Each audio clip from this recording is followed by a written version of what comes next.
ভাই ফোনটা দেখেন দিন, কি সমস্যা? অন আসছে না ভাই ফোন অন আছে না, কই দেখি ফোনটা। ভাই। এই যে নতুন ফোন 3 মাস কিনছি কিন্তু অন হয় না। আচ্ছা ভাই দেখতেছি, এইসব ফোনের তো আবার আইসিটা নষ্ট হয়ে যায়। আচ্ছা আমি খুলে দেখতেছি কি সমস্যা হয়েছে ফোনের। আচ্ছা দেখেন, এ তো নতুন ফোন কিন্তু ওয়ারেন্টিতে দেওয়া সম্ভব হচ্ছে না, কারণ আমার আর্জেন্ট ঢাকায় যেতে হবে। যা করা যায় দেখেন ভাই। ভাই এই দেখেন আপনার ফোনের আইসির সমস্যা হয়েছে। বলতেছি কি ভাই, আপনি কি এই ফোন পানিতে ঠানিতে ফেলাইলেন নাকি? না তো ভাই, পানিতে ফেলিনি। ভাই আপনার এই ফোনের যে কন্ডিশন দেখতেছি, তাই ঠিক করতে গেলে কমপক্ষে 2000-2500 টাকা মতন লাগতে পারে। ভাই আপনাদের দোকানের এই মহাজন নাইট সাহেব, উনি আমার চাচা হয়, পরিচিত দোকান বলে আসলাম, একটু কম সম করে দেখেন। ভাই আপনি যেহেতু মহাজনের পরিচিত, অন্য আউটসাইডে হলে 2000 টাকা নিতাম, কিন্তু আপনি পরিচয় দিয়েছেন এজন্য 1200 টাকা হলে হবে না। ভাই 1200 টাকা বেশি হয়েছে না? আপনি এক কাজ করেন, 1000 টাকা নেন, আমার কাজটা করে দেন। ভাই এই আইসিটার দামই 1150 টাকা, আর 50 টাকা আমাকে দেবেন না? আপনি আউটসাইডে যান, দেখবেন 2000 টাকা নেবেন, কিন্তু আপনি যাবেন না, কারণ আপনি মহাজনের পরিচিত না।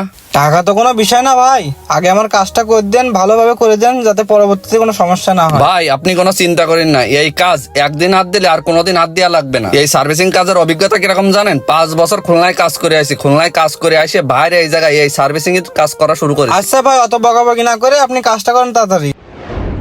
এই তো ব্যাক সেলটা লাগানো কমপ্লিট। ভাই আপনার ফোন অন হয়ে গেছে, এ দেখেন পুরো টাচে কাজ করতেছে, কোনো সমস্যা নেই ভাই। এই যে ভাই ফোন পুরো ওকে। এই যে ভাই ফোন নেন আর আমার টাকা দেন, এনেন। ভাই এই যে টাকা, আপনি যা চাইছিলেন তাই দিছি। আচ্ছা ভাই ঠিক আছে, আবার আসবেন। ওই তো কাস্টমারও চলে গেছে, আর ভাই এখনো আসে পারেনি। টাকাটা সুন্দর করে পকেটে যা করে আজকে বন্ধুকে নিয়ে পার্টির টাকাটা হয়ে গেল। কিরে দুপুর বেলায় দোকানের র্যাক তাক মুছে বেড়াচ্ছিস? হ্যাঁ ভাই, পরিবহন গিলায় ধুলো পড়েছে, তাই একটু মুছতেছি। ও খাওয়া দাওয়া করেছিস? না ভাই এখনো খাওয়া দাওয়া করিনি। ও তাহলে তো খাইতে যাবি। বৌনিবারটা হয়েছে দোকানে, কাজ কাম করেছিস কি? না ভাই, সকাল ধরে সে গিলাস মুছতে মুছতে কাজ হয়ে গেল, একটা কাস্টমারও আসেনি, রাস্তা দেখেন একদম ফাঁকা। আচ্ছা তাহলে তুই খাইতে যা, তাড়াতাড়ি চলে আসিস, দেরি করিস না যেন। বৌনিবারটা নাকি করিসনি, দোকানে বসবি। কাকা একটু আগে এই ফোনটা ঠিক করে নিয়ে গেলাম, দেখেন দিন অন আসছে না। রনি কি বলতেছি একটু কাজ কাম করে নিয়ে গেলো, মিস্ত্রি গুলো করিনি, আমার দোকানে তো করে নিয়ে গেলি। হ্যাঁ কাকা, এই জায়গায় একটা মিস্ত্রি ছিল, ওনার কাছে ঠিক করে নিয়ে গেলাম। আচ্ছা দেখতেছি কি দেখি হয়েছে। এ মনু, তোর এই ফোনের এই রেবনটা একটু দুর্বল হয়ে গেছে, বুঝেছিস? এই ব্যাটারি জয়েনের এনতে মিস করতেছে বারবার। এই রেবনের পর একটা স্টিল থাকে, সেই স্টিলটা পড়ে গেছে, বুঝেছিস? আচ্ছা আমি ঠিক করে দিচ্ছি, একটু অপেক্ষা কর। এই 2 ফুটা আটা দিয়ে স্টিলটা লাগাই দিই। এই নে ধর, এই আগে মনে হয় মিস্ত্রি করেছে, ওই আটাটা দিতে পারিনি ভালো করে। ও কাকা, কি হইলো মোবাইলের?